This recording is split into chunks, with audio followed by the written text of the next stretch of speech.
GIT physiology हम लोग बता रहे थे ना, तो उसके अंदर में or कल other items just standing probably meaning for falling to the answers. कल हम लोगों ने जो बात किया था लास्ट क्लास, अब वो ये था कि मैकेनिज्म ऑफ एससीएल सिक्रेशन, की एससीएल का सिक्रेशंस कैसे होता है ना। तो मैकेनिज्म्स के बाद जो हम लोग देखेंगे वो ये होगा कि सिक्रेशन का प्रोसीजर पता चल गया। जैसे कल मैंने एक बात भी की थी कि भाई सिक्रेशंस की वजह से हम लोग ये देखते हैं कि कभी जब हम पीपीआई यूज़ करते हैं, चाहे वो उसमें प्राजोल हो, पंटाप्राजोल हो, रेबेप्राजोल हो, कोई भी, तो वो ऑलमोस्ट प्रोटोन पंप इनहिबिटर पे ही काम करता है ना। अब बात यह है कि सिक्रेशन होता है, ये समझ में अब आया इससे पहले की क्लास में कि ये एक प्रोसेस ऑफ सिक्रेशन से, कि ऐसे ऐसे ये मैकेनिज्म्स है। अब इस मैकेनिज्म को स्टार्ट तो कोई तो कर रहा होगा ना, कहीं से स्टिमुलेशन मिल रहा होगा, रेगुलेट्स हो रहा होगा, अपने आप तो नहीं चल रहा होगा ये। तो इसको, यही चीज़ को हम लोग पढ़ते हैं, इसी चीज़ को समझने के लिए पढ़ते हैं कि regulation of gastric acid secretions. Gastric acid मतलब कि एचसीएल है ना। तो एचसीएल के सिक्रेशन को रेगुलेट करने के लिए मेनली हम लोग देखते हैं 3 फैक्टर्स। क्या है? 3 फैक्टर हम लोग देखते हैं। एक तो एसिटाइल कोलिन। एसिटाइल कोलिन का नाम सुने भी होंगे। एसिटाइल कोलिन कहाँ से रिलीज होगा? तो ये रिलीज होता है कहीं पे भी नर्व एंडिंग से। कहाँ से होता है? नर्व एंडिंग्स जहाँ पर होगा वहां से, यानी कि एक तरह का ये न्यूरल हार्मोन से कह सकते। ये क्या है? न्यूरल हार्मोन है, पहला चीज। दूसरा चीज क्या है? गैस्ट्रिन रिलीज होगा, जो ऑलरेडी भी हमने देखा है कि जी सेल्स है जो ऑलरेडी ये क्या करता है, रिलीज करता है। This is also hormone. इसके अलावा एक हिस्टामिन है, ये भी एक तरह का, जो भी हम देखेंगे यहाँ से रिलीज होगा, और हिस्टामिन भी एक तरह का एक्ट करेगा। ये तीनों जो फैक्टर्स है, ये तीनों कह सकते हो जो एक तरह का सब्सटेंस है, ये तीनों मिलकर के फाइनली ये स्टिमुलेशन देता है किसको? तो एचसीएल के फॉर्मेशंस को, यानी उसको रेगुलेट करता है। अब एक एक करके अगर हम लोग यहाँ पर देखें तो सेम एज यहाँ पर अगर हम लोग देखते हैं, पिक्चर्स भी दिख रहा है। सपोज अभी ये पारासिम्पैथेटिक नर्व है। पारासिम्पैथेटिक नर्व बेसिकली ब्रेन से तरह से सप्लाई आ रहा है। जब भी बॉडी में नीड है तो नर्वस जो है, यानी कि आपका ब्रेन है, वो स्टिमुलेट करेगा। एंड दिस स्टिमुलेशंस इन जो फाइनली नर्व एंडिंग्स होगा, वो nerve ending acetyl choline release करेगा, और एसिटाइल कोलिन से कैल्शियम मैकेनिज्म स्टार्ट होता है, और ये फाइनली प्रोटॉन पंप को जाकर के एक्सेलरेट करता है। ठीक है। दूसरा प्रोसेस है कि आपका सेल नर्व ही आपके ईसीएल सेल्स बेसिकली इंटरोक्रोमाफिन सेल्स होते हैं, उसको एक्टिवेट करता है, और नर्व सिग्नल की वजह से ही वो इंटरोक्रोमाफिन ईसीएल सेल जो है, वो सेल क्या करती है कि हिस्टामिन रिलीज करती है, और हिस्टामिन से जो फिर हिस्टामिन रिसेप्टर्स है, उससे क्या कहते हैं क्या कहते हैं जो एचसीएल रिलीज करने वाले सेल से पाइटल सेल, जो कल हम लोग बात किए, और वो रिसेप्टर एक्टिवेट होकर एडेनाइन साइक्लेज स्टार्ट होता है, सीएमपी वगैरह, वो फाइनली फिर जाके वो किसको एक्टिवेट कर देता है? तो पोटाशियम, हाँ क्या कहते हैं, हाइड्रोजन पोटाशियम, सॉरी हाइड्रोजन है, हाँ H+K+ एटीपेज जो है, इस चैनल्स को ये क्या करता है, पंप को है वो एक्टिवेट कर देता है। ठीक है। यानी प्रोटॉन्स पोटाशियम पंप को एक्टिवेट करता है। तीसरा ऑलरेडी एक क्या है, जी सेल है, जो हमने ऑलरेडी देखा। ये जी सेल क्या करेगा? ये जी सेल खुद रिलीज कराता है किस चीज को? तो हमने देखा ये गैस्ट्रिन को रिलीज कराता है। अब बेसिकली गैस्ट्रिन रिलीज होकर के जाएगा ब्लड में, क्योंकि हार्मोन है तो ये बेसिकली ब्लड में ही जाएगा। अब ये हिस्टामिन एक लोकल हार्मोन में, अब ब्लड में ये जब जाता है तो ब्लड से गैस्ट्रिन खुद रिलीज होकर के ईसीएल सेल में, है ना, इंटरोक्रोमाफिल सेल्स के पास भी आएगा। यानी गैस्ट्रिन फिर से ईसीएल सेल को स्टिमुलेट करके हिस्टामिन भी रिलीज करा देता है। यानी कि हिस्टामिन रिलीज होने के लिए दोनों तरफ से हो रहा है। एक तो न्यूरल स्टिमुलेशन, नर्वस स्टिमुलेशन आएगा तो देखने को मिलेगा, और दूसरा अगर हम लोग बात करें हिस्टामिन रिलीज होने के लिए तो कहाँ से? तो गैस्ट्रिन जो है वो हिस्टामिन को भी रिलीज करा करके हिस्टामिन, और गैस्ट्रिन डायरेक्टली भी जाकर एक्टिवेट करता है, और वो फिर से वो क्या करता है कि जो प्रोटॉन पोटाशियम पंप है उसको क्या करता है, एक्टिवेट करता है। अब एक एक करके हम लोग देखें यहाँ पर, तो एसिटाइल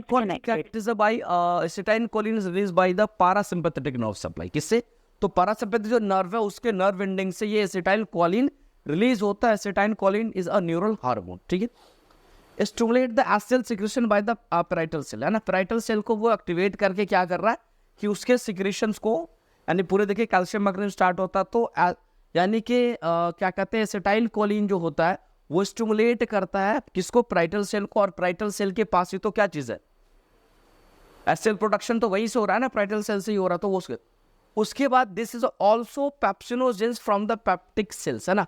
थोड़ा सा यहाँ पे ये कह रहा है कि acetyl choline is also stimulate the, किसको करेगा, तो पेप्सिनोजेन रिलीज कराने के लिए जो सेल्स है उस सेल को रिलीज कराएगा, यानी पेप्सिनोजेन रिलीज कराएगा फॉर्म से, कहाँ से, तो form of the peptic cell, जो सेल्स का नाम, यानी कि एसिटाइल कोलिन एचसीएल को भी रिलीज करा रहा है और पेप्सिनोजेन को, यानी प्रोटीन वाला जो एंजाइम्स है उसको भी रिलीज करा रहा है, और एचसीएल जो है, और क्योंकि दोनों नेसेसरी है ना, सोचो कि क्योंकि हमें पता है कि सिर्फ पेप्सिनोजेन अगर आ जाता, पेप्सिन में कन्वर्ट होने के लिए क्या चाहिए था उसको, एचसीएल चाहिए, क्योंकि एक्टिवेट तभी हो पाएगा। तो नेचर ने कहा कि इस सेम स्टिमुलेशन से एचसीएल को भी रिलीज होना चाहिए और साथ साथ किसको रिलीज होना चाहिए, क्या कहते हैं, एचसीएल के साथ साथ पेप्सिनोजेन को। अब हिस्टामिन क्या है, हिस्टामिन बाय बेसिकली हम लोग देखते हैं ईसीएल सेल है ना, जो अभी हमने बात किया इंटेरोक्रोमाफिन सेल लाइक सेल्स है। अब ये जो बेसिकली क्या करेगा, स्टिमुलेट करेगा एचसीएल के सिक्रेशन को, अभी हमने देखा है एचसीएल को सिक्रेशन को स्टिमुलेट करेगा। अब ECL itself is stimulated by a gastrin, हमें दिखाया भी आपको कि ईसीएफ सेल जो है, ईसीएल सेल जो है, ये खुद भी स्टिमुलेट हो जाता है गैस्ट्रिन से। गैस्ट्रिन आकर न्यूरल स्टिमुलेशन है भी, साथ साथ इसका किसका स्टिमुलेशन देखने को मिलता है, तो ECL cell is stimulated by a gastrin, gastrin hormone है, उससे भी वो स्टिमुलेट होता है, और जब स्टिमुलेट होगा तो क्या रिलीज करेगा, हिस्टामिन रिलीज करेगा। ठीक, अब उसके बाद हम लोग देखते हैं गैस्ट्रिन आते, गैस्ट्रिन क्या है, गैस्ट्रिन यानी है ना, गैस्ट्रिन सेल उसका नाम ही है, जी सेल मतलब गैस्ट्रिन सेल जो कि गैस्ट्रिन को रिलीज करता है ना।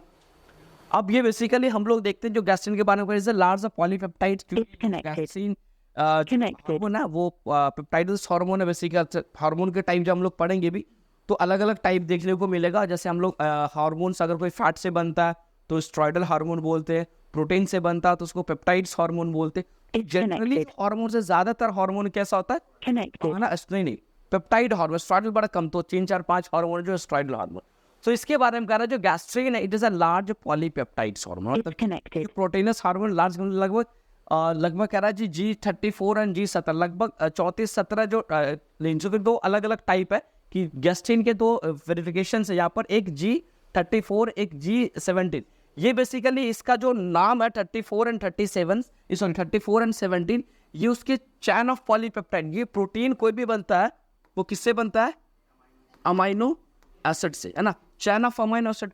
तो दैट मीन्स कि इसका G34 में जो ग्रुप क्या कहते हैं अमाइनो एसिड का जो होगा नंबर वो 34 एंड दूसरे में जो होगा वो 7। इसके बेसिस पे यानी गैस्ट्रिन 2 टाइप के होते हैं। कितने टाइप के होते हैं, 2 टाइप के होते हैं, एक G34 एक G17। अगर आपको एक्सप्लेनेशन लेना इतना जरूरत नहीं पड़ेगा क्यों डिफरेंस है, तो भी एक लार्ज पॉलीपेप्टाइड्स है, तो number of amino acids in this polypeptide chain जो होगा वो डिफरेंट है, जिसके वजह से दोनों का क्या का जो नाम हो गया वो थोड़ा सा अलग हो गया। ठीक है, अभी gastrin stimulate the HCL secretion, जाहिर सी बात है गैस्ट्रिन क्या कर रहा है, एचसीएल के सिक्रेशन को स्टिमुलेट कराता है।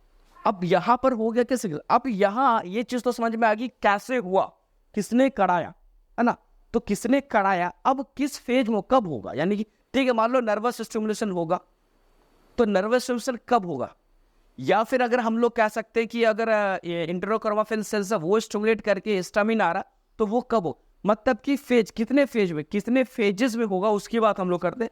तो फेजेस ऑफ गैस्ट्रिक सिक्रेशन हम लोग बात करते हैं। तो फेज में हम लोग देखते हैं 3 फेज होता है, एक होता है सिफेलिक फेज, गैस्ट्रिक फेज और इंटेस्टाइनल फेज। तो वो सिफेलिक फेज क्या है, यानी कि अब हमने देखा कि जैसे कि एक बार ऐसा नहीं, जैसे हम लोग को एचसीएल सिक्रेट हो गया तो एक बार में कंप्लीट सिक्रेशन नहीं होता, 3 अलग अलग फेज है, पहले एक बार होगा फिर दूसरा फिर तीसरा। तो सबसे पहला जो फेज है वो क्या है, सिफेलिक फेज है। सिफेलिक फेज क्या, सिफेलिक वर्ड किसके लिए, ब्रेन के लिए, सिफेलो वर्ड किसके लिए यूज होता है, ब्रेन के लिए। तो सिफेलिक फेज एक ऐसा फेज है जिसमें हम लोग ये कह सकते हैं सिंपल समझने के लिए कि सिंपल तुम ऐसा सोचो कि अगर कोई अच्छा सा खाना अगर सिर्फ हम देख लेते तो हमारे क्या होता है, आने आता है, या फिर अच्छा सा खाना सुन भी लेते कि आज ये बनने वाला नहीं, कोई या कोई स्मेल मिल गया, तो जस्ट सेम एज हमारे बॉडी के अंदर भी सेम एज है कि जैसे अगर कुछ लगेगा कि स्मेल वगैरह ये मिला, जैसे खाना बैठे तुम तो खुशबू आई, या तुमने देखा या सुना ये चीज़ आ रहा है किचन से, तो ऐसे कंसर्न में तुम्हारा जो नर्वस है ब्रेन स्टिमुलेशन होगा, और एट दैट टाइम आपका एचसीएल सिक्रीट स्टार्ट हो जाता है, at that time pepsinogen secrete stimulation start हो जाता है। तो उसी को बोलते हैं सिफेलिक फेज। यानी सिफेलिक फेज एक वो फेज है, इस फेज में हम खाना भी खाए नहीं होते, या तो देखे होते या तो सुने होते या सुने होते, है ना। Occurs even before food enter the stomach, यानी स्टमक के पास ऑलमोस्ट नहीं है, specially while the beginning of eaten, यानी शुरुआत हुई, यानी आप बैठे हो, आपके पास आए हो, and result from the sight, smell, through the taste of food. Sometime taste भी हम लोग कह सकते हैं, जब जबान पे आ भी गया तो टेस्ट भी, तो सुन के भी टेस्ट का फील आ जाता है ना। जोड़ने की टेस्ट, कोई भी चीज़ अगर तुमसे बोले कि मिर्च का बताओ तो क्या होगा, देखो आवाज़ आ रही है, क्योंकि वो सुन के भी पता चल जाता है ना कि इसका टेस्ट क्या मिलने वाला है ना। तो टेस्ट से भी पता चल जाता है कि कैसा मतलब क्या होगा टेस्ट। मतलब कोई चीज़ का नई चीज़ हो तो उसके लिए जबान पे ज़रूरी है, बट एक जो यूजुअली तुम खा भी रहे हो या खाए हो वन टाइम ही सही, तो टेस्ट सुन के ही पता चल जाता है कि इसका टेस्ट क्या होगा। ऐसा हो सकता है, इस पॉसिबल। तो या तो कोई चीज़ का जो सेफेलिक सिक्रेशन जो हम लोग देखते हैं, या तो देखने से, या तो स्मेल लेने से, या फिर उसको क्या कह सकते हैं कि सुनने से, या टेस्ट ऑफ फूड के पता चले। इस सारे चीज़ों में एंड ग्रेटर्स द एपेटाइट, यानी या फिर आपने देखा कुछ नहीं, आपकी भूख बहुत तेज लगी हो, तो एट दैट टाइम ऑल्सो आपका जो सिक्रेशन है वो इसलिए करना है, खाली पेट खूब रहोगे तो एसिडिटी होने लगता है। खाली पेट लंबे समय तक रहो तो बोलते हैं नहीं, एसिडिटी होने लगता है। तो खाली पेट में मतलब क्या, भूख कब लगेगा, बारे पेट में, खाली पेट में लगेगा। तो जब आपका खाली पेट है तो यानी कि आपका एपेटाइट्स यानी कि भूख की जो डिजायर है वो बढ़ गया, तो वैसे ही कंसर्न में भी सिक्रेशन होता है। अब एसिड निकलेगा तो एसिडिटी क्या होगा। सो अब पता नहीं खाली पेट में गैस क्यों बनता है, समझ में आ रहा है, क्योंकि खाली पेट में सिफेलिक सिक्रेशन, सिफेलिक स्टेज का जो सिक्रेशन होगा वो होने लगता है। And the more intestine in the stimulation, है ना, ये चीज देखने को मिलता है। This is secretion normally account of the लगभग 30% जो सिक्रेशन स्पीड में हो जाता है।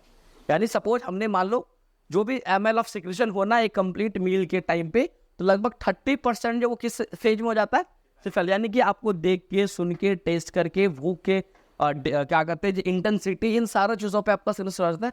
And of the gastric secretion associated with the eating meal, है ना।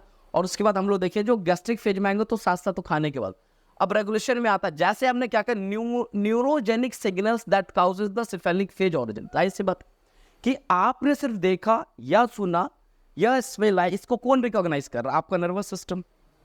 आपको भूख लगे या आपको फील कहाँ से हो रहा है, due to your function of nervous system. यानी कंप्लीट ये सारा न्यूरोजेनिक सिग्नल मिलता है, चाहे आप देख के करें, चाहे आप सुन के करें, चाहे आपकी जबान पे टेस्ट आ रहा तो करें, भूख की जो सेंसेशन है वो, ये सबका सब कैसा सिग्नल है, न्यूरोजेनिक सिग्नल्स है। तो सिफेलिक में सारा प्रॉब्लम सब जगह से क्या होगा, न्यूरोजेनिक सिग्नल की हम लोग देखेंगे। आगे भी है, ऐसा नहीं है। तो सिफेलिक फेज के अंदर हम लोग देखते हैं जो सेरेब्रल कॉर्टेक्स है, सेरेब्रल ब्रेन जब मैं पढ़ाऊंगा तो वहाँ पे तो कॉर्टेक्स जो आउटर एरियाज है, तो सेरेब्रल कॉर्टेक्स में हम लोग देखते हैं cerebral cortex and the apatite centre. हमारे सेरेब्रल कॉर्टेक्स ब्रेन के अंदर में एक एपेटाइट सेंटर है, यानी जैसे अलग अलग स्ट्रक्चर, मतलब जैसे कि हम लोग पढ़ेंगे रिस्पिरेटरी सेंटर, कार्डियक सेंटर। तो जो भूख का जो डिजायर और फीलिंग ये सब कुछ चाहते हैं, वो उसके लिए ब्रेन में क्या है, नेचर ने एक सेंटर बना के रखा है जहाँ से ये पता चले कि भूख लगा या नहीं लगा। तो appetite centre of the basically हम लोग देखते हैं अमाइलोग्लाइडन और हाइपोथैलेमस, तो एरिया है हाइपोथैलेमस और क्या कहते हैं अमाइगोडाला, एक प्रॉपर स्ट्रक्चर्स है, हाँ ना, हाँ लिम्बिक सिस्टम में आता है। तो वहाँ पर ये प्रॉपर एरिया जहाँ पर ये देखने को मिलता है, कहाँ पर ये एपेटाइट सेंटर देखने को मिलता है। तो वो एरिया के पास चाहे आप देख के जा रहा हो या फिर क्या कहते हैं कि भूख का डिजायर हो रहा हो, जो भी चीज़ हो रहा, तो वहाँ से they are transmitted through the dorsals motor nuclei of the vagal and there since भी through the vagal nervous system. हमने पढ़ा कि वेगस सिस्टम में सप्लाई में पूरा में पढ़ा था, याद होगा कि पैरासिम्पैथेटिक क्या आता था, वेगस नर्वस सिस्टम, याद होगा।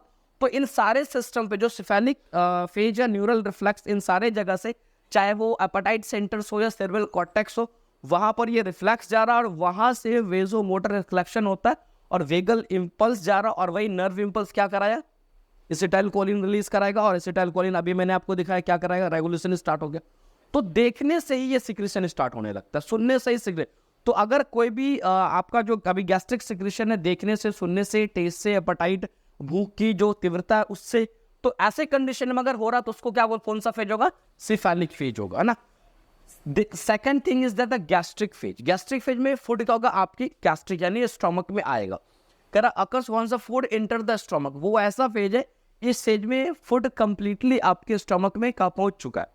तो इस फेज में अब जब सिक्रेशन होगा एससीएल का या पेप्सिनोजेन का या जो भी गैस्ट्रिक जूस का, उसको क्या बोलते हैं हम लोग, गैस्ट्रिक फेज हम लोग बोलेंगे, ठीक है। अब बेसिकली इसके अंदर में देखते हैं जिस काउजेज ऑफ सिक्रेशन है gastric juice during the several hour while food remains in the stomach, यानी ये कंटिन्यू जब स्टार्ट हो जाता है तो लगभग जब तक आपके गैस्ट्रिक में फूड है तब तक ये सिक्रेशन कंटिन्यू जारी रहता है। मतलब स्टोमक में है, स्टोमक का जो डाइजेशन है, चाइम बनेगा, स्टोमक का डाइजेशन क्या है, चाइम बनाएगा, चाइम बना के आगे ड्यूडेनम को शिफ्ट करेगा, ठीक है। तो जब तक चाइम का फॉर्मेशन नहीं हुआ और ड्यूडेनल शिफ्टिंग नहीं हुआ, ऑलमोस्ट दैट टाइम तक हम लोग देखते हैं कि जो डाइजेशन है वो प्रॉपर, सिक्रेशन जो है वो प्रॉपर कंटिन्यूएशन चल रहा होता है। लगभग हम लोग देखते हैं कि इस फेज में, यानी कि गैस्ट्रिक फेज के अंदर में 60% ऑफ टोटल से, यानी मेजर जो वो यहीं पे देखने को मिलता है, 60% ऑफ सिक्रेशन देखने को मिलता है। उसके बाद हम लोग इस फेज में क्या होता है, तो this phase is regulated by, ये फेज कहाँ से रेगुलेट हो रहा है, तो लॉन्ग वेगो वोगल रिफ्लेक्स। वेगो वोगल रिफ्लेक्स करने मतलब जैसे आपके स्टोमक में खाना आया है ना, जो भी आपका था आपने खाया, सब कुछ स्टोमक में आया, तो यहाँ आने के बाद तो हमने बताया था एनाटॉमी के अंदर में कि बैग इज क्या करें, stomach is a muscular bag like structures and shape is not a completely definable. इसका शेप प्रॉपर डिफाइन नहीं है, इवन दो इसके अंदर जिस तरह से कंटेंट आएगा स्ट्रेच करेगा। तो जैसे कोई कंटेंट आ रहा है, यानी डाइट फूड्स आ रहा है, तो उसके वजह से यहाँ से खुद जो नर्वस सप्लाई है वो एक रिफ्लेक्स ब्रेन को सेंड करेगा कि यहाँ पर फूड कंटेंट आया, और उस रिफ्लेक्स के रिजल्ट में ब्रेन से फिर रिफ्लेक्स आकर के न्यूरल रिफ्लेक्स आएगा और एसिटाइल कोलिन या फिर ईसीएल सेल्स जो वो स्टिमुलेट हो जाएगा। ठीक है, तो वैसे कंडीशन में देखने को मिलता है। कुछ लोकल रिफ्लेक्स वगैरह, यानी लोकल रिफ्लेक्स में हम लोग कुछ देखते हैं कि हिस्टामिन वगैरह रिलीज होना स्टार्ट होने लगता है। And the gastrin histamine mechanism, जो ऑलरेडी मैंने आपको बताया कि गैस्ट्रिन हिस्टामिन जो मैकेनिज्म है वो स्टार्ट हो जाएगा, और गैस्ट्रिन और हिस्टामिन मैकेनिज्म भी क्या कराता है, एचसीएल रिलीज ही करा रहा था, और बेसिकली हम लोग देख रहे थे। ठीक है, तो ये चीज हो गया क्या, इसमें रीजंस की बात हम लोग कर। नेक्स्ट इज दैट कि अगर हम लोग बात करें यहाँ पर, तो ये है कि इंटेस्टाइनल फेज, लास्ट फेज। यानी इंटेस्टाइनल फेज क्या है, when food enter the upper portion of the small intestine, मतलब कि ड्यूडेनम है ना, upper portion of small intestine क्या है, ड्यूडेनम ही है ना। तो अब जब वो स्टोमक से निकल के कहाँ चला गया, ड्यूडेनम में चला गया, तो particularly in this duodenum the small amount of gastric juice continue be see, थोड़ा सा कहता है कि थोड़ा अमाउंट, उतना नहीं रहता है, बस थोड़ा, लगभग 10%, तो कहीं बहुत कम गया है ना। उस टाइम पे भी थोड़ा बहुत गैस्ट्रिक सिक्रेशंस होता ही रहता है। दिस फेज अकाउंट में about 10% acid responsible for the meal, है ना।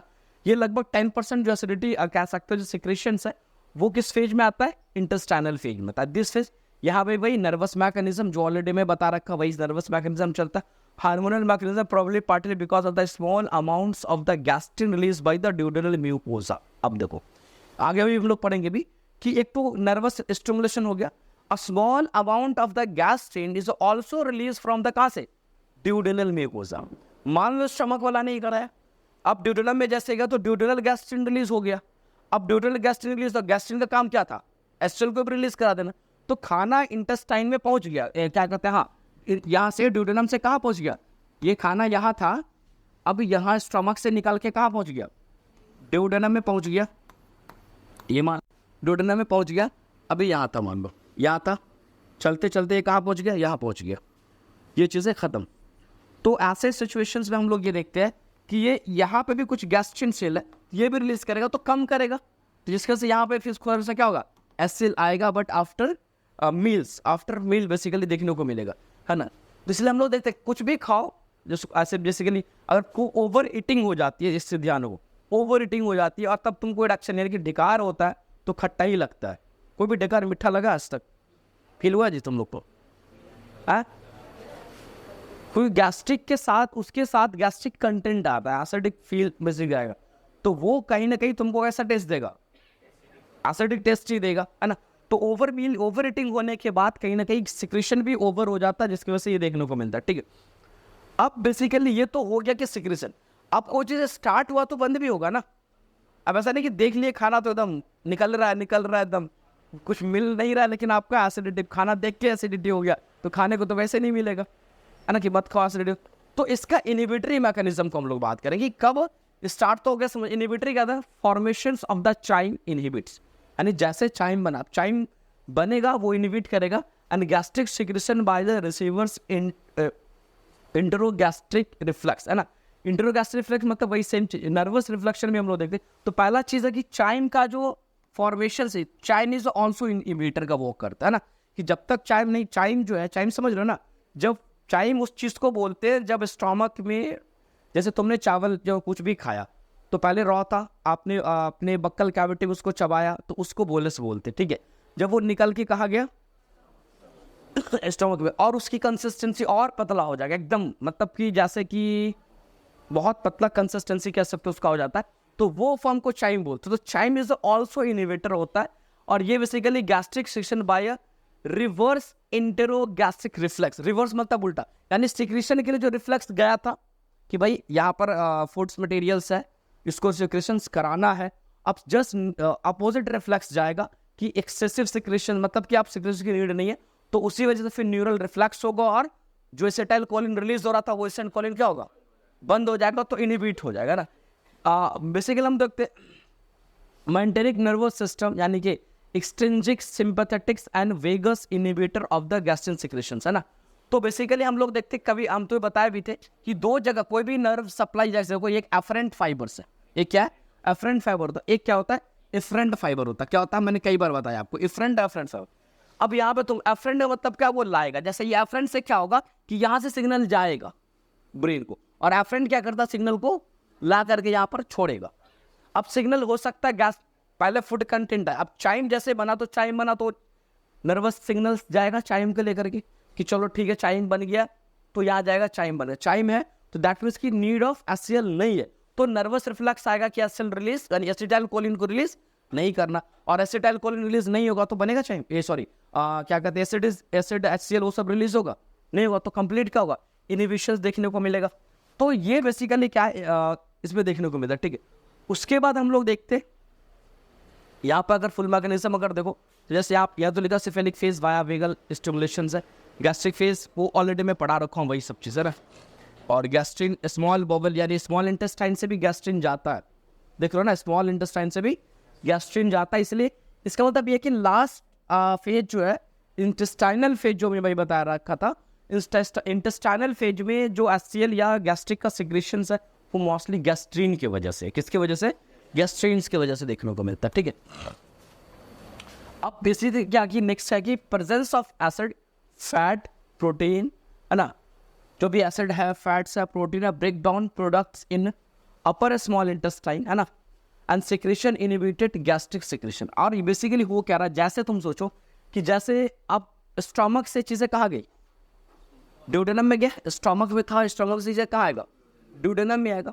तो जैसे ड्यूडेनम में गया, अब ड्यूडेनम में इनिशियली जो चाइम के साथ मिला था, तो चाइम के साथ मिलने तो एसिडिक कंटेंट भी होगा ना, बात समझ में आ रही, एचसीएल था, गैस्ट्रिक जूस है, वो डाइजेस्ट करने के लिए आपके फूड को आया, अब तो उसके साथ मिल गया ना वो, अब तुम मान लो पानी है और आटा है, तो मिला दोगे तो क्या बन गया, अब पानी अलग आटा अलग थोड़ी रहेगा, पूरा गोड़ बन जाएगा।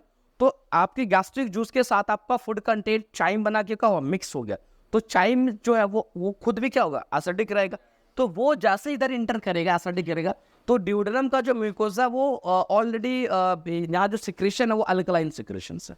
तो ये कह रहा है कि जैसे एसिड या फैट, अब फैट भी हमने खाया होगा, फैट भी तो मतलब खाने के साथ में भी हम फैट भी खाएगा, प्रोटीन भी हो सकता है, तो ये ब्रेकडाउन प्रोडक्ट, इसके जो breakdown product into the upper small, अब कुछ तो कुछ सामान फैट कुछ डाइजेशन अभी नहीं हो सकता स्टमक में, लेकिन जो प्रोटीन का डाइजेशन हुआ होगा, कुछ ब्रेकडाउन हुआ होगा ना स्टमक के अंदर में, क्योंकि पेप्सिनोजन था, वो सारा चीज क्या करेगा इस अपर स्मॉल इंटेस्टाइन में जो सिक्रेटिन है, ये सिक्रेटिन नाम है, secretin is not a secretion, it is hormone, name of the hormone secretin, this secretin को रिलीज कराएगा, और सिक्रेटिन क्या करेगा, इनहिबिट द गैस्ट्रिक सिक्रेशंस, बस। यानी जैसे स्टमक से चीजें बढ़ते बढ़ते ड्यूडेनम में आया, और ड्यूडेनम मैकेनिज्म में ये होता है जो उसके डाइजेस्टेड यानी प्रोटीन यहाँ आया होगा, तो प्रोटीन कुछ डाइजेस्ट हुआ होगा ना, तो ब्रेक टूटा हुआ प्रोटीन समझ लो एक तरह का, जो टूटा हुआ प्रोटीन है वो यहाँ पर आकर के स्टिमुलेट कर देगा किसको, तो सिक्रेटिन को रिलीज करा देगा, and this secretin is basically क्या करेगा, इनहिबिट रोकने का काम करेगा किसको, गैस्ट्रीन को रोकने का काम करेगा, और गैस्ट्रीन को रोक देगा, ठीक है। एंड अदर एंजाइम जैसे ग्लूकोज डिपेंडेंट इन बेसिकली हम लोग देखते हैं इंसुलिनोट्रोपिक पेप्टाइड्स होता है बेसिकली है ना, ये भी hormone based enzymes, hormone based chemicals कह सकते हैं, तो ये भी क्या अदर एंजाइम से ये रिलीज होता है, gastric inhibitory peptide, gastric inhibitory peptide ये ऑलरेडी क्या, जब नर्वस रिफ्लेक्स जो जा रहा है अपोजिट रिफ्लेक्स जा रहा है, तो अपोजिट रिफ्लेक्स में रोकने के लिए कौन आएगा, तो यही सब सारा चीज इनहिबिटरी ये सब कर रखा है, उसको रोके। उसके बाद क्या, वेजो एक्टिव इंटेस्टाइनल पॉलीपेप्टाइड, ये ऑलरेडी इनहिबिटरी में आता है, सोमेटोस्टेनिन है ना, ये सब क्या करेगा, सोमेटोस्टेनिन क्या है, all three basically inhibit the gastric secretion, यानी गैस्ट्रिक सिक्रेशन को बेसिकली जब गैस्ट्रिक सिक्रेशन तभी इनहिबिट होगा जब गैस्ट्रिक कंटेंट स्टमक से निकल के कहाँ जा रहा है, ड्यूडेनम में जा रहा है, जैसे ड्यूडेनम में जा रहा है तो गैस्ट्रिक एसिड जो एसिड था जो चाइम के साथ मिला था एंड फूड कंटेंट जो फूड के साथ आपका जो फैट है वो, और जो प्रोटीन आपका क्या हुआ होगा, जो ब्रेक डाउन हुआ, वो सारा ड्यूडेनम में एक्टिवेट करता सिक्रेटिन को, and than others things that उसके बाद ये अलग अलग इनिबिटरी कह सकते हैं कि क्या कहते हैं एंजाइम्स वगैरह जो कि रिलीज हो रहा है, और फाइनली वो क्या कर रहा है कि सबसे इम्पिटेड किस गैस्ट्रिन के सिक्रेशन को क्या करेगा, रोकेगा, और गैस्ट्रिन का सिक्रेशन रोका तो फाइनली क्या हो गया, एचसीएल का सिक्रेशन बंद हो जाएगा। ठीक है, अब ये चीज हो गया। अब कुछ यहाँ पर है गैस्ट्रोइंटेस्टाइनल हार्मोन्स। अब उसके हार्मोन है, उसका सिक्रेशंस कहाँ पर है, उसका काम क्या है, उसके स्टिमुलेशन का, जैसा अभी एक एक करके मैंने पढ़ा भी था, तो कुछ कुछ चीजें नया यहाँ पे मिलेगा। जैसे पहला क्या है कि हमने पढ़ा, कब से आपसे कोई पूछे गैस्ट्रोइंटेस्टाइनल हार्मोन के नाम बताओ, ये जीआई गैस्ट्रोइंटेस्टाइनल हार्मोन नाम, तो पहला आपने देखा क्या, गैस्ट्रिन। हमने पता है कहाँ से निकलेगा, तो जी सेल से निकलेगा। कहाँ पर जी निकलेगा, तो antrum of the stomach and duodenum. Duodenum में भी अभी मैंने बताया था कि ड्यूडेनम में भी गैस्ट्रिन है। अब ये प्राइमरी स्टिमुलस क्या है, ये स्ट्रेच, ये कह रहा primary stimuli stretch peptide and amino acid vagus. Primary stimulus क्या है कि ये कब एक्टिवेट होगा, तो अगर इसको स्ट्रेच मिल गया यानी खिंचा गया। अब सोचो कि जी सेल खिंचा, जैसे ये स्टोमक का कंटेंट ड्यूडेनम में आएगा, तो ड्यूडेनम तो पहले नहीं था, कुछ तो ऐसे था। अब जैसे ड्यूडेनम में आया तो वो क्या होगा, स्ट्रेच आया। तो ये कह रहा है कि जो जी सेल है ये गैस्ट्रिन कब रिलीज करेगा, इसको क्या स्टिमुलेशन मिलेगा तो वो निकलना शुरू कर देगा। तो पहला कह रहा है स्ट्रेच। स्टमक भी क्या है, बैग है, मस्कुलर बैग। आप खाए स्टमक फैलने लगेगा, स्ट्रेच हुआ, गैस्ट्रिन एक कंडीशन।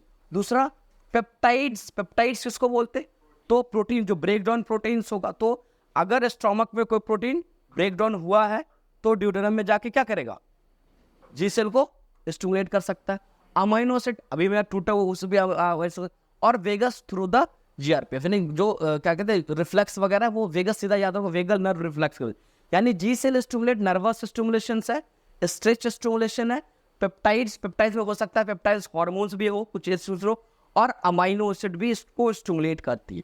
जी सेल का क्या काम था, आपके अंदर में गैस्ट्रिक प्रोटोन को बढ़ा देना, यानी एच सेल तो बनाता था, तो वही है ना, क्या कर रहा था, आपको एच प्रोटोन को बढ़ाना। मेनली क्या था, अब याद करो जो मैकेनिज्म में पढ़ाया था, तो याद होगा जो पाराइटल सेल से इधर हम निकालते थे, यहाँ पर प्रोटोन और पोटाशियम, प्रोटोन पोटाशियम पंप पे थे, H प्लस निकलता था, और इधर से क्लोराइड शिफ्टिंग होता था। तो गैस्ट्रिन अगर HCl को बढ़ा रहा है, यहाँ से दोनों, गैस्ट्रिन अगर HCl को बढ़ा रहा है तो HCl नहीं बना रहा है, वो सिर्फ H प्लस को बढ़ा दिया।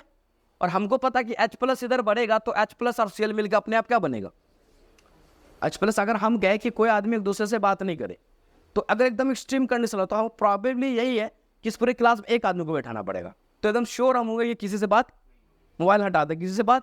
लेकिन अगर हम एक आदमी को बैठा दे यहाँ, एक को वहाँ, हम निकाल सकते, कोई पॉसिबिलिटी है कि वो बात कर सकता है। तो सेम एज दैट कि ये H प्लस अगर हम लोग बात करें कि H प्लस को खूब बढ़ा दे तो क्लोराइड शिफ्टिंग तो साथ साथ चलेगा, सेम मैकेनिज्म है, तो HCl का प्रोडक्शन बढ़ जाए। तो एक्जैक्ट मैकेनिज्म की बात है, HCl बनाता है, बात सही है।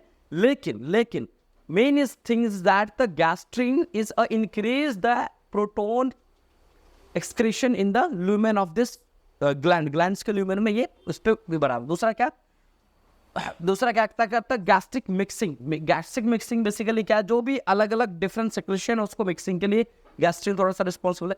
In is the lower GI tract mobility. तीसरा चीज क्या करता है, जो लोअर जीआईटी है, मतलब कि ड्यूडेनम के बाद का जो जीआईटी इसका पार्ट होगा, उसके अंदर में मोबिलिटी को बढ़ाता है, यानी कि इंटेस्टाइनल मूवमेंट को बढ़ाता है। तो gastrin is not a single function.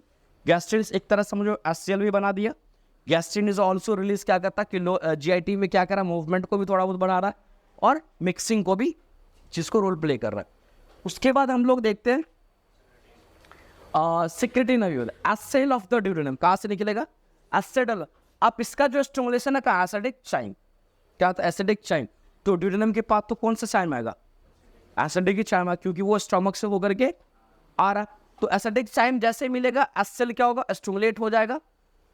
Acyl जैसे स्टिमुलेट हो जाएगा तो एसिल का क्या काम, आप देखो, ये जब स्टिमुलेट होगा तो ये क्या करता है, इंक्रीज द पैनक्रेटिक बफर, यानी कि बेसिकली बाइकार्ब का सिक्रेशन जो है वो इंक्रीज करा देगा। किसमें, तो जब हम लोग पैनक्रेटिक एंजाइम्स के बारे में पढ़ेंगे, तो पैनक्रेटिक एंजाइम्स के बारे में जब हम लोग पढ़ेंगे तो वहां पर एक चीज देखिएगा कि पैनक्रियाटिक एंजाइम्स जो है दिस ऑल्सो जो उसका जो एंजाइम है नेचर है वो बाइकार्ब, मतलब कि अल्कलाइन से। तो अल्कलाइन का नेचर कहीं भी होगा तो उसके अंदर क्या सिक्रेशन होगा, बाइकार्ब। तो पैनक्रियाटिक एंजाइम के अंदर में बाइकार्ब का जो कंसंट्रेशन या सिक्रेशन बढ़ रहा है वो कहाँ से बढ़ रहा है, तो एसिड। अब देखो एक तरह की तैयारी हो रही है। तैयारी क्या हो रही है, तुम सोचो अगर दिमाग लगा के, तो जैसे यहाँ पर ये हुआ, ये स्टोमक है सपोज मान लो ना, ये स्टोमक है, ठीक है, ये ड्यूडेनम है, ठीक है, और इसी ड्यूडेनम में यहाँ पर क्या आना है, हेपेटोपेनक्रियाटिक डक्ट एम्पुला जो भी कह लो, इधर साइड में हम बना दिए पैनक्रियाज, है ना, साइड में अलग से बना रहे हैं, है ना, ये क्या बना, पैनक्रियाज बना। जैसे ही गैस्ट्रिक कंटेंट, ये मान लो खाया पिया चीज़ है ना, चाय में ये अब यहाँ पर आ गया। अब पता है कि अगर चाय में जैसे यहाँ पर एसिडिक चाय मिला, तो सेम टाइम में इसको क्या चाहिए भाई, इसको ये जो यहाँ से क्या आता है, ये जो बाइल डक्ट से ये हेपेटोपेनक्रियाटिक कह सकते हो, जो यहाँ पे हाँ एम्पुला या डक्ट कह सकते हो, दोनों जो मिल रहा है, तो बाइल भी चाहिए और पैनक्रियाज वाला पैनक्रियाटिक सीक्रेशन भी चाहिए। तो जैसे ही चाइम इंटर किया, तो इस सेम टाइम में यहाँ क्या करने लगा, गैस्ट्रिन रिलीज करा करके, सॉरी सिक्रेटिन रिलीज करा करके क्या कराने लगा, सिक्रेटिन रिलीज करा करके यहाँ पर बाइकार्ब का कंसंट्रेशन को पैनक्रियाटिक एंजाइम्स के अंदर में क्या किया, बढ़ा दिया। दूसरा चीज क्या करा, increase the biliary and small intestine buffer secretion, same चीज वही करा रहा है। बफर सिक्रेशन का मतलब एक वहां पे क्या करा रहा है, हाँ, तो इंक्रीज द बिलियरी यानी कि बाइल्स बेसिकली और स्मॉल इंटेस्टाइन बफर सिक्रेशन वैसा करा रहा है। डिक्रीज करने का काम कर दो किसको, गैस्ट्रिन को, बाया गैस्ट्रिन यानी गैस्ट्रिन को इनहिबिट करेगा। इस सिक्रेटिन अभी बताया था ना, इस सिक्रेटिन क्या करता है, नाम है सिक्रेटिन तो हमेशा लगे सिक्रेशन को बढ़ाता है किसको, तो बाइकार्ब का सिक्रेशन पैनक्रियाज के अंदर में, बिलियरी के अंदर में, इंटेस्टाइनल बफर सिक्रेशन इस चीज को बढ़ाता है।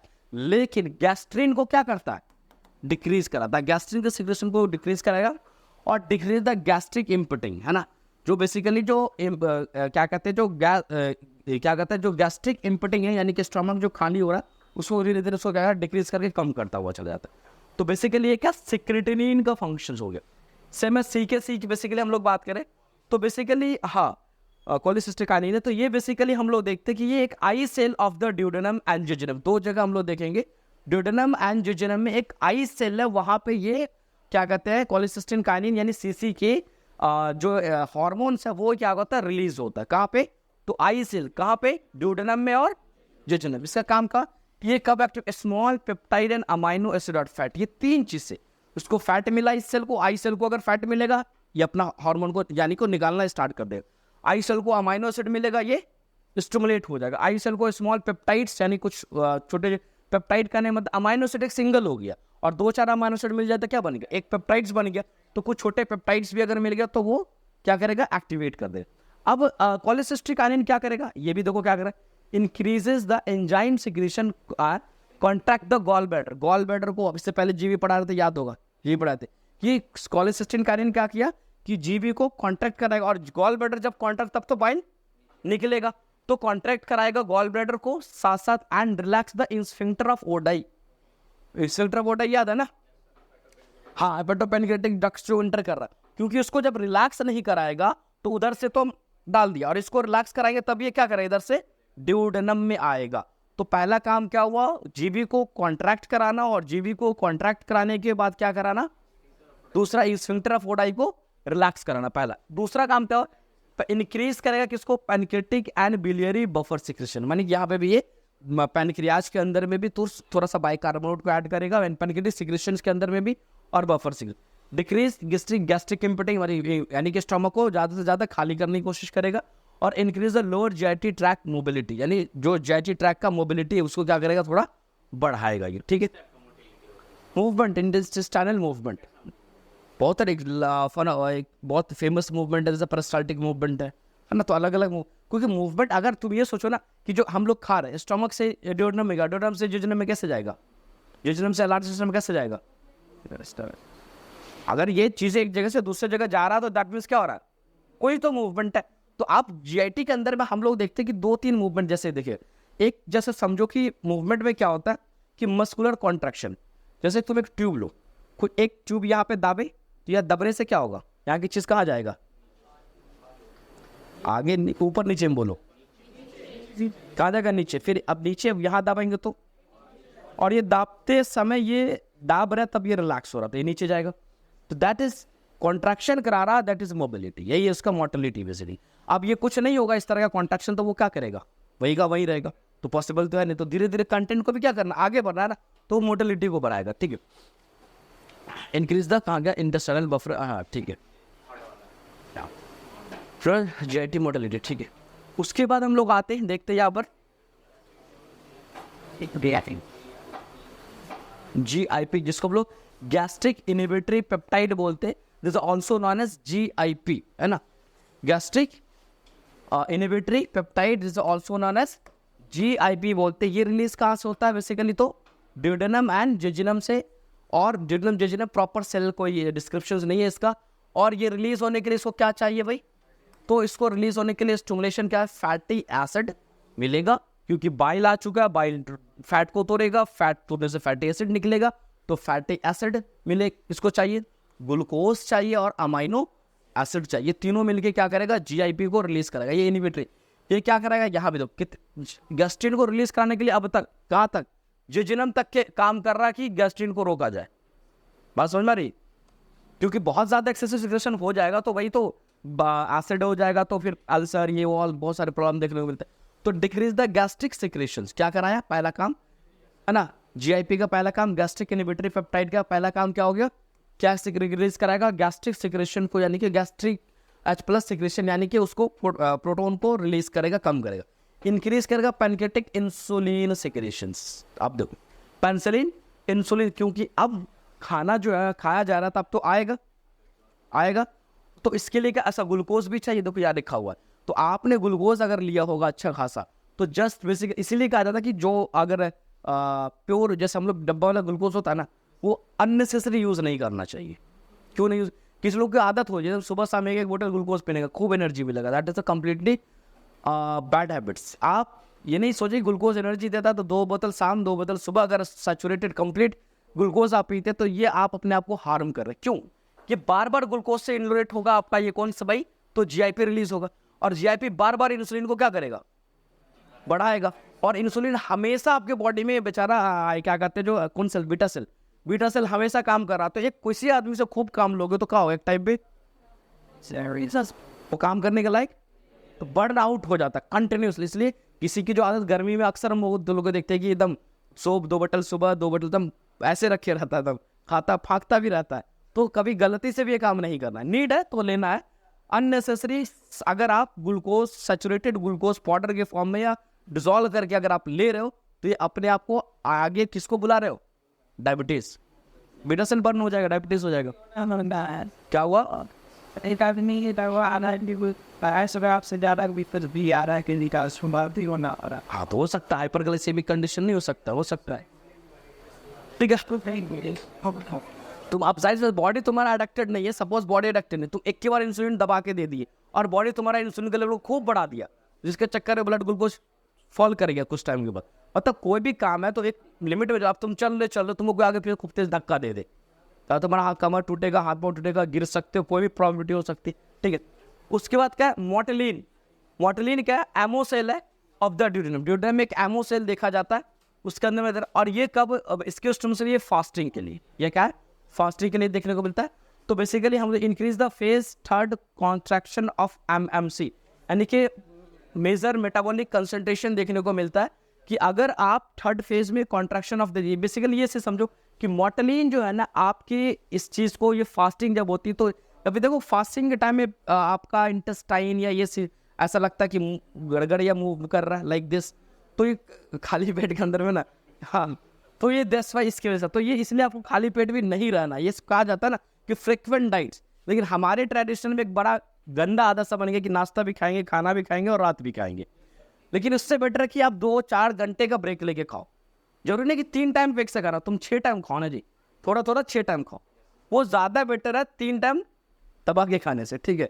तो ये नहीं तो दूसरा समस्या यहाँ है, एक टाइम खाते हम, तो एक टाइम खाते तो क्या खाते थे, एक ही टाइम जितना खाना होता है ये भी आपके लिए बैड है। अब बहुत सारे लोग क्या करते हैं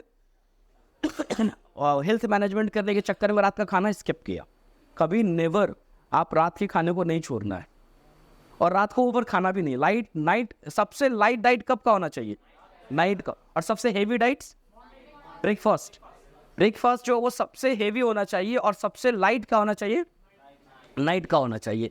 और लोग उल्टा करते हैं यार, दिन में खाए नहीं खाए काम चल जाएगा, रात में तो एकदम खाना की खैर नहीं होती है ना। अपना खैर तो छोड़ दो, खाना की खैर नहीं रहती है रात के अंदर में, है ना। तो ये नहीं करना है। और रात में खाली भी नहीं रहना, क्योंकि फास्टिंग रहोगे तो गैस्ट्राइटिस होने का बहुत ज़्यादा डर है। तो खाली पेट गैस्ट्राइटिस कराएगा, इसलिए खाली पेट जितना ज़्यादा बचना चाहोगे उतना ज़्यादा बच सकते हो, ठीक है। शांत रहो जी, शांत रहो। एक ये सब छोटा छोटा नाम है, याद रखो। Peptide YY, L cell of the intestine, fatty acid, glucose और हाइड्रोलाइज प्रोटीन है, ये सब इसकी वजह से स्टिमुलेट होता है। और ये inhibitor of the gastric empty, है ना, गैस्ट्रिक इम्पिटी को इनिबिट करने में करता है। दूसरा चीज़ अगर हम लोग यहाँ पर देखें तो पैनक्रेटिक सिक्रेशन को बेसिकली देखते हैं। दूसरा क्या इनिबिट करता है, पैनक्रेटिक सिक्रेशन को भी रोकता है, गैस्ट्रिक एसिड सिक्रेशन को भी रोकता है, इंटेस्टाइनल मोटिलिटी को भी थोड़ा कम करता है और फूड इंटेक को भी कम करता है, यानी भूख को कम लगाएगा अगर ये क्या कहते हैं पेप्टाइड YYAL सेल निकलेगा, ठीक है। तो ये तुम्हारा पूरा का पूरा गैस्ट्रिक सिक्रेशन की बात हो गई। नेक्स्ट क्लास में हम लोग अगली सिक्रेशन जो भी होगा वो हम लोग देखेंगे, ठीक है।